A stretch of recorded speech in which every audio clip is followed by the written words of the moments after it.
Now, tonight, I have the distinct pleasure of introducing our keynote speaker, Elizabeth Chu Richter. An architect in her own right, Ms. Richter serves as the Chief Executive Officer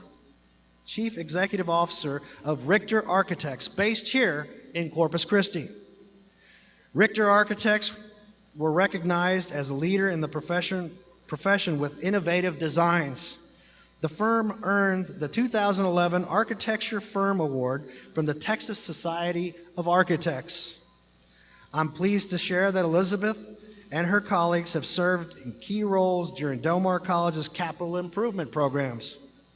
You can see their designs when you visit these campuses, including the Health Sciences and Emerging Technology Complex on West Campus, Garcia Sciences Building expansion and renovation, and the Fine Arts and Music expansion on the East Campus. And later this year, we'll break ground for the new Academic and Music Complex with Richter Architects designing the project. In 2015, Elizabeth was elected to serve as the National President of the American Institute of Architects. Ladies and gentlemen, she is only the fourth woman to serve in this role in this institute's 158-year history. How about that?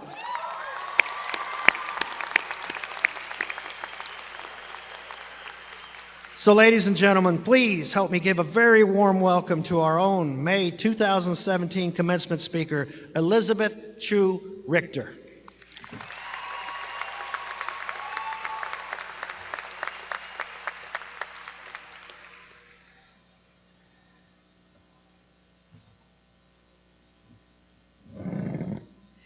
Thank you, Dr. Escamilla.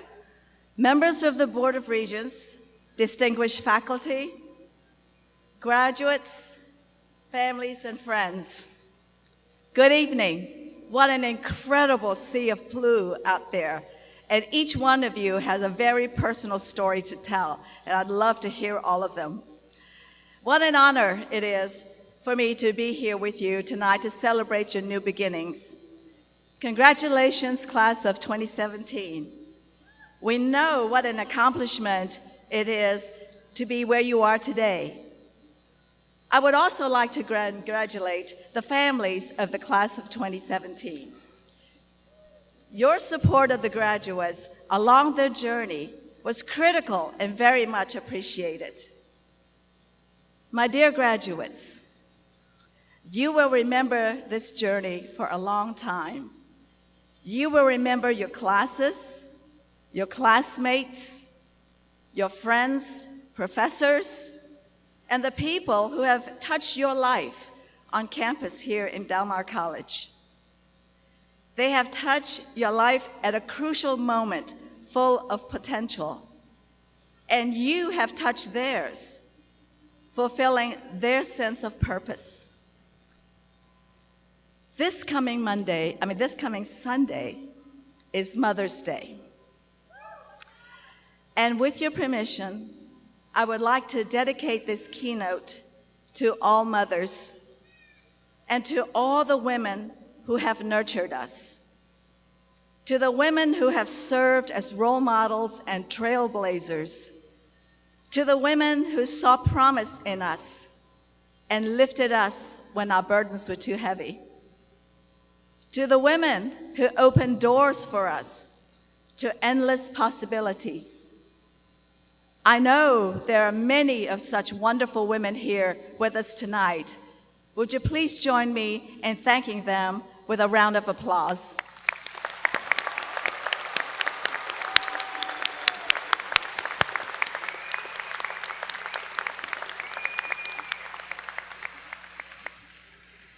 My own mother, Irene Chu, passed away about 4 weeks ago at the age of 98. She's the reason that I am here today in America. She's the reason because she valued education. She knew that it was the key to success.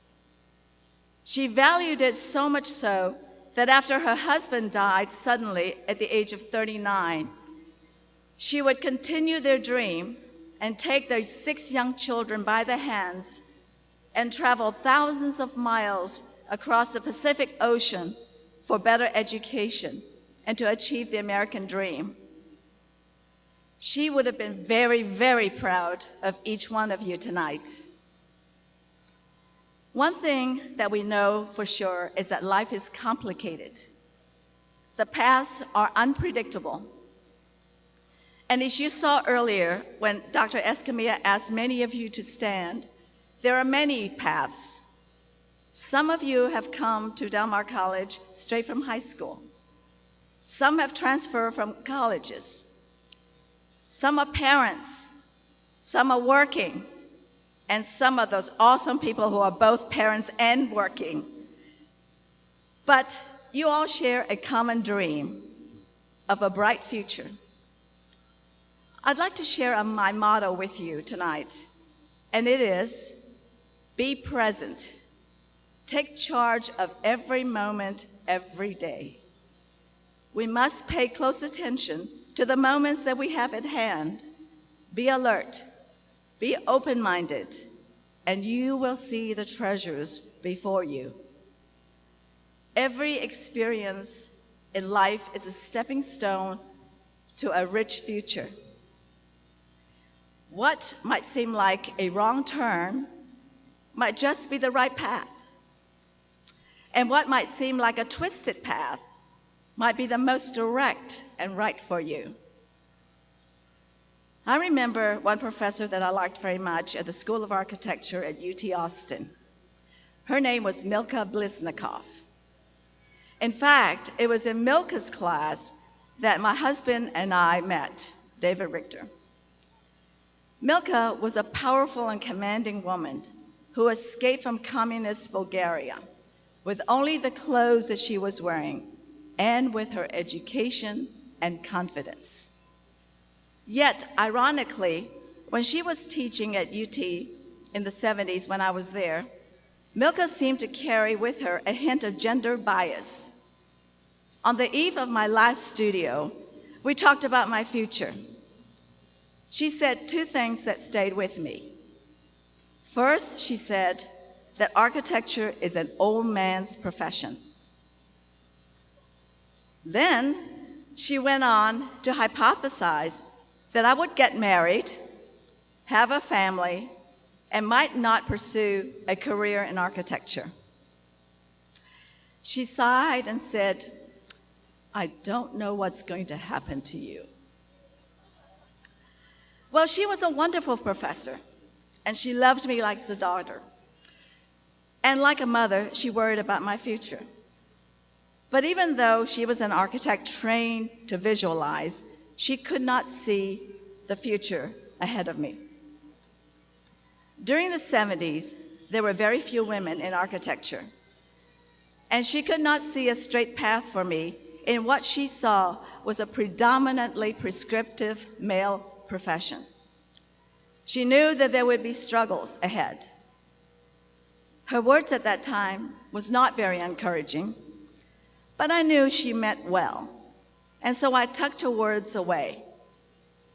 And as my future unfolded, in a way, she was right. There were mostly men in the architecture profession, and I did not go down a very straight path. I choose to believe that architecture is a discipline that takes time to mature, and that you can design well into your 90s, like the famous architect I.M. Pei, who just celebrated his 100th birthday 2 weeks ago. Now, many years later now, I would say to my professor, "Yes, Milka, I did get married. Yes, I had 3 lovely children. And yes, I did step off the career track to build a family. But Milka, I returned to my career 12 years later, and I have since made an impact on architecture in the profession. I have designed many important buildings and places that improve people's lives. And I became the first Asian American woman to be elected to serve as a national president of the American Institute of Architects.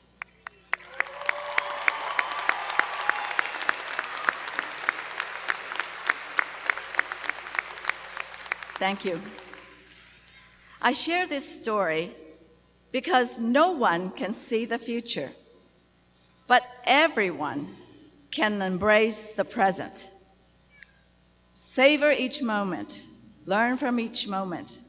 Savor each relationship, learn from each relationship. Learn from each experience, savor the experience. No time or effort is ever lost if you are mindful and doing your best. Life is just that rich. As I congratulate each of you, I also want to thank each of you.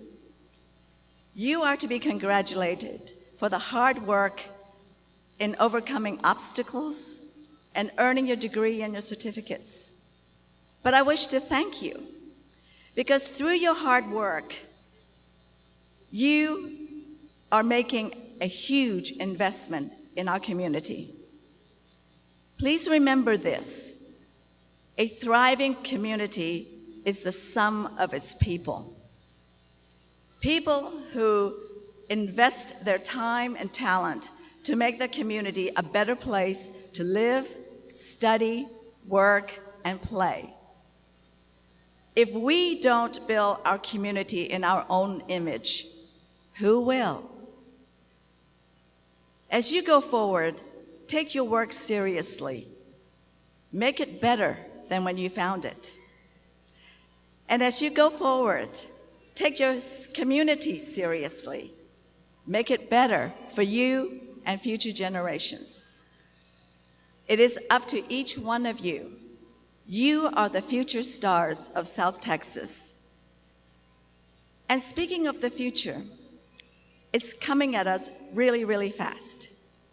Before we can get used to one change, another is upon us.